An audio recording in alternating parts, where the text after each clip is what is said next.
Dadasphere Chats is an offshoot of Dadasphere, which is a platform where African women share our stories in our voices and in our own words. Welcome to Dadasphere Chats. Milestone because we've not been in that. I mean, we are in some similar spaces. We have common friends. Of course. And people come together because of you. There are people who are in each other's lives because you guys got together, yes. And so we're not strangers. So we're not, we have things that we share, spaces that we share. But this was different. But it didn't feel different. Yeah. Understand? It was different physically, but it didn't feel different. Did your heart dunda? You're in the same my house. Heart doesn't dunda nothing. Really? Your heart? I don't believe you, man. Strong, you've made strides towards healing. Mm-hmm. Because we were very clear about the reason we were there. We were there for the children. We were there to grant my daughter support. Yeah. And use the time for for some bonding time with my son. And Have there was some no fun reason. at the coast. Yeah. And there was no reason. I mean, to have some mahamri, some kaimati. Because some of the gripes that people have with co-parenting are very real. You promised you'd pay the fees. Yes. You didn't. I was expecting this for the rent. It hasn't come. You know what I mean? Yes. People don't keep their promises. And then also other relationships. Are you dating? How's that going? Where do you want to start? Let's talk about you. Are you in a There's nothing to talk about here. Actually, there's nothing to talk about here. Are you in a No, but I relationship? mean, for me, it's been 10 years. I mean, Yes. I'm currently in a relationship. Okay. But it was not an easy 10-year journey. Yes. And in fact, what happens when you get cheated on, the ego kicks in and you want to prove a point. So the first 2 years, I would say, were those, what do they call them, rebound. I did try online, online dating. But I've had two solid relationships, I would say. Okay. Including the current one. Okay. And the one that I think was very fundamental in helping me on the healing journey was reconnecting with a friend of very many years in 2010. 2010 was like 2 years after my ex and I split up. And it was a long distance relationship that was amazing. It was a deep, deep friendship. And it helped me to parent my son without bringing a man into his space, which has its own complications. It does. And still meet my own emotional needs. So I actually built two separate relationships with two people in, my son in South Africa. Yes. And, my partner then who was based in America. And it was beautiful. It was a beautiful journey. He'd also gone through divorce. It was very painful. He had gone through his own journey. And he helped me with the healing. He helped me with getting perspective. You feel like God just sent you someone? He was, because it never matured into marriage, which is what we both thought it would have matured into. But I think because we had both gone through deep betrayal, we never fully trusted and put ourselves out there to try marriage again. Would you get married again? I would get married again. Okay. Yeah. So the long distance was perfect. It was like we can be allowed open, us, but yes. we're not in each other's spaces. We don't allow. Like, We don't allow. Yes. Okay. Yeah, and we did that for 5 years, and then I moved back to Kenya in 2015. 5 years is long distance. Yes, it was. Yeah, it was. That's when it was a special kind of friendship that really helped me mature. It gave me back my dignity, my self-esteem, because when you get cheated on, it rocks your core in terms of, are you good enough? Are you lovable? Are you of value? Also, to restore that. When I've been cheated on, the question is, do I make right decisions? Like, what's wrong with me? Why didn't I see? Why did I choose this person? When there's like a child 2 years, you're like, where was I? How could I not know? And then everybody else knows, except you. It's like, what? So it shook what my level core. of blindness? Yes, it shook my core, and having that, and I think that long distance helped, because sometimes when you're going past into a relationship post-divorce, you're so raw, you're not complete and whole and ready to be open in a relationship. So that distance of not being physically together allowed a nice healing because we truly communicated. You don't get that when you're living together in the days today or seeing each other often. Yeah. There are also different annoyances when you're seeing someone. You're late. It's traffic. You lied to me. That's very fascinating. Are you dating? No. Why not? What she said about wholeness and completeness and being ready to be in a relationship and give it fully. I'm not there yet. In my own way, I became an empty cup. You know? And that empty cup is not going to be filled by someone else. That empty cup is going to be filled by my healing and my process. And I'll get to a place where I'm whole again and I'm able to pour into somebody else's life. But I'm not there yet. And I recognize that I'm not there yet. So I have a question. Yeah. Because now you've alluded to now, this is the issue with breakups and parenting at the same time. So you don't feel full, like to pour into someone's cup, but you're pouring into your children's cup. It's different. And I think I realized that every time my children are with me, when they leave, I feel the emptiness. Oh. Okay? Because children have a way of loving you unconditionally. Yes. Which is different from women. I'm sorry. But it's true though. But it's true. It's true. No, I was just if your partner loved you the way a child loves you, there's a there'll be a bit of a problem. There's a problem. And so what they demand of me, I'm happy to give. Okay? I have it. Because what they demand of me is a dad. Okay. That role I can play. Okay? That role I'm happy to play. They demand a father. They demand from a mentor. A guide, affirmation. I can give those things to them. Play partner / toy. And they're not judging me on how much of it I give or not. And so you find it's a labor of love. Okay? My kids love my cooking, for example. I'll cook to high heaven for my children. When a woman checks into my life, now I want to be cooked for. Because I want to biryani. But that's a standard. It's biryani. Yeah, it's biryani. Oh, so I offered you pilau. You felt nothing for my pilau. Aina rojo. Really? I'm joking. So we talk about mother's guilt. This is just a random question. Final question. Yes. We talk about mom guilt. You know how you feel? Am I cooking enough? Am I with my kids enough? Am I spending enough time with them? Am I there? Is there father's guilt? Does that exist? Yes. I honestly feel I'm not in my children's lives enough. Is that post-divorce? Did you always feel that way?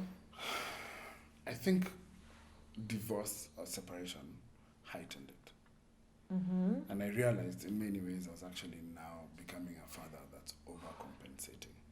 So for the time I'm with them, I'm creating intensity because I feel I have such a short time. Are you that dad of looking you dead in the eye? Yeah. What are your plans for life? Yeah. Are you that guy? How you feeling? Really. Oh my God, Dad, stop. What's in your heart? What's in your mind? Tell really? Me, baby, come sit here. Just very... Like, oh God, Dad is in one of those moods.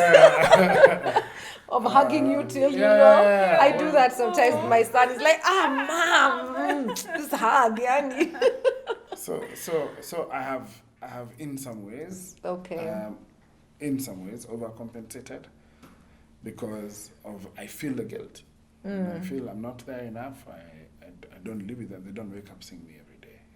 Are you going to fix that? Can they come and live with you some of the time? Especially now, they're what? 12? You said 5 and 7, so now 10 and 12. So Mughani is turning 12 in June. Oh shucks, I didn't say her name. So my daughter is turning 12 in June. My son is 9. He turns 10 this year. I do have them over the holidays. I'd have them for a week or a couple of weeks, so that's fine. But they primarily live with their mom. I think it works.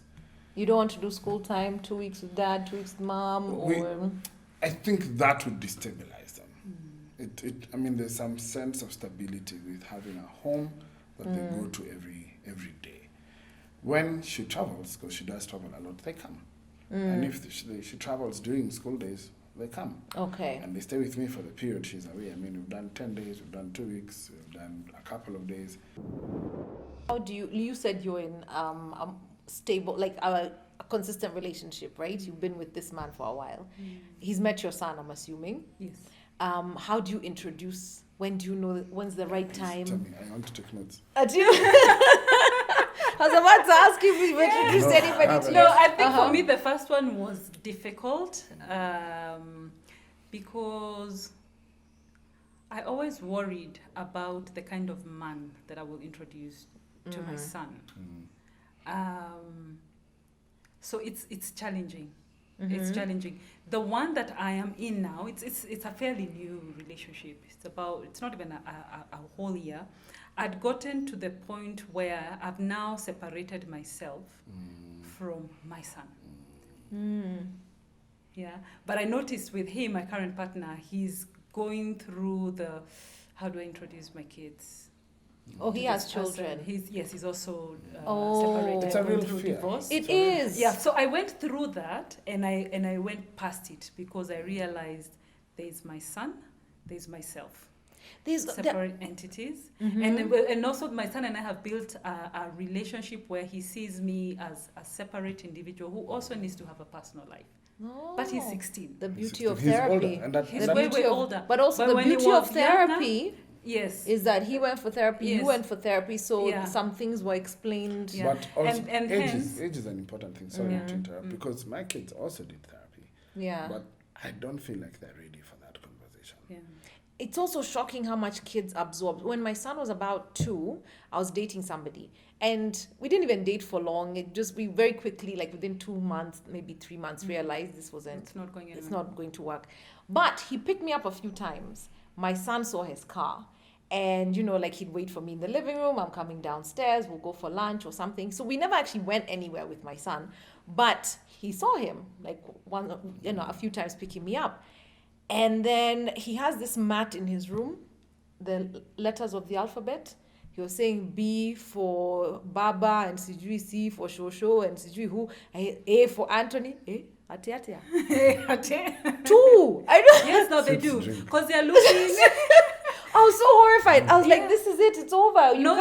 They look to fill that void. I remember when in South Africa, I used to love hosting. And I remember a close friend came for dinner once, and it's just a buddy, a family friend. This guy wasn't introduced to my son like anything. Wait, you Mom's think friend. This is funny? This guy that when we were saying bye to him, my son went to him and looked up at him. He must have been like 6 or 7. He looked at me like, "Oh, Uncle Mike, are you going to marry my mom?"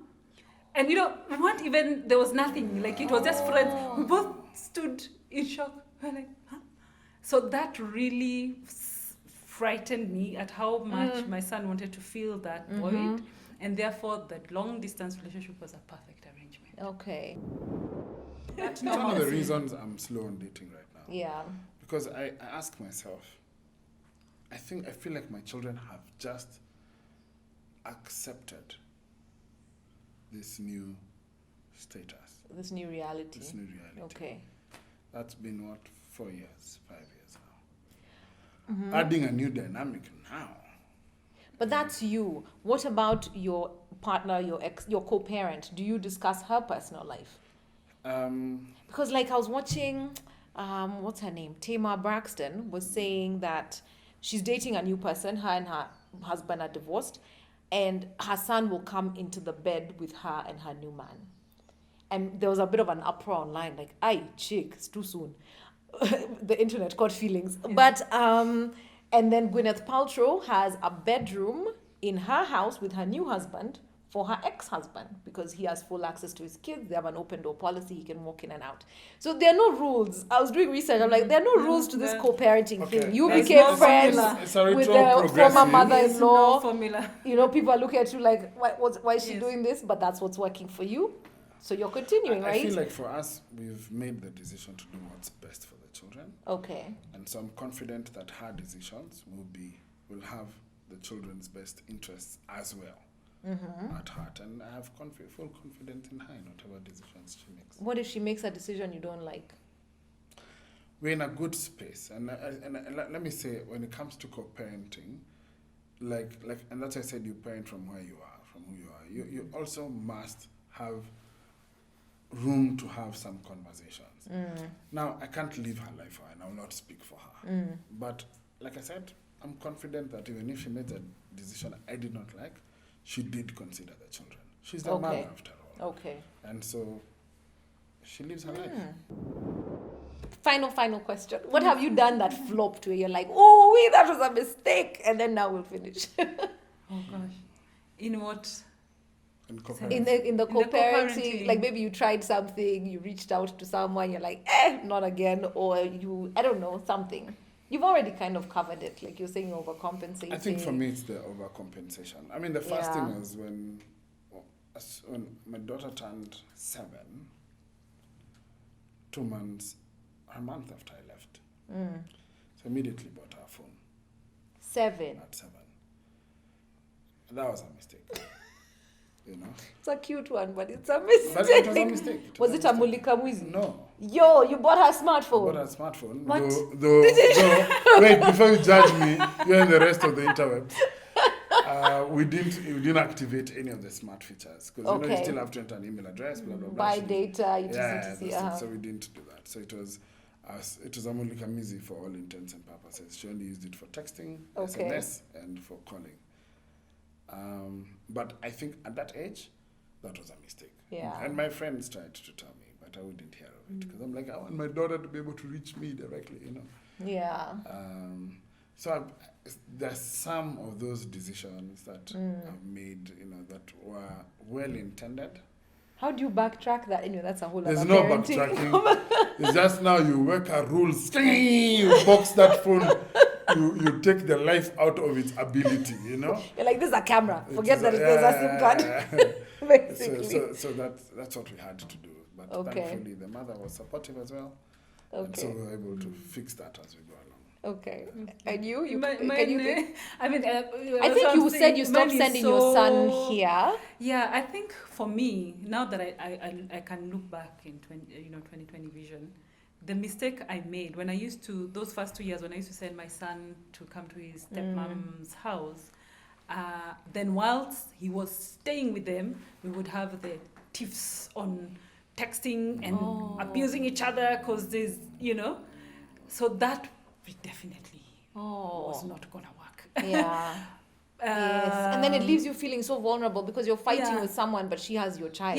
So the child is there, and that then obviously, I'm sure she being human would probably project to the child. Yes. Yeah. I mean, there've been many things I've done that, but I think that was the worst. Okay. That I would allow my to have emotional meltdown whilst my son is in the same space with the people I'm having an emotional meltdown with. Yeah. And I think that really confused my son so much. I remember there's a time I had to come and pick him up.